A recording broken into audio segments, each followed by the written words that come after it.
Баршаңызға сәлем достар, менің арнама қош келдіңіздер. Бүгін сіздерге жазды күні шөлді басаттың компоттың жасалу жолын ұсынатын боламын. Салқын суымызды ыдысымызға құйып, қайнауын күтеміз. Осы сәтте 200 грамм шекерімізді салып, жақсылап араластырамыз. Толықтай еруі қажет. Содан кейін сухофруктымызды салатын боламыз.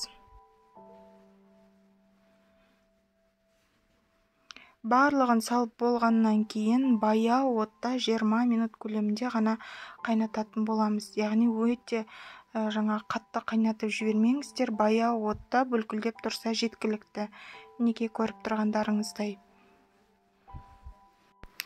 Компотымыз мінекей 20 минут шамасында қайнады. Енді 2 ас қасық шамасында каркаде қосып жатырмын. Каркаденің де жасалған сусын арнамда бар, қарап шықсаңыздар болады.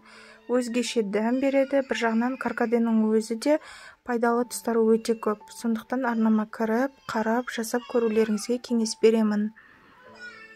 Каркаде салғаннан кейін 2-3 минуттай ғана ұстайтын боламын, яғни қайнатпаймын.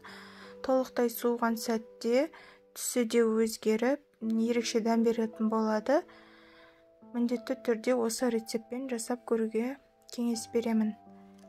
Мінекей біздің компотымыз дайын, толықтай суыды. Енді сүзіп алып, салқындатып тұтына берсеңіздер болады. Ыдыстарымызға құйып аламыз.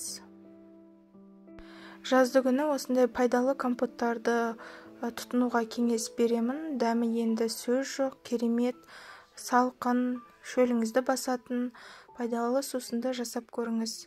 Достар, егер менің видеом ұнаған болса, арнама тіркеліп, лайк басуды ұмытпаңыздар.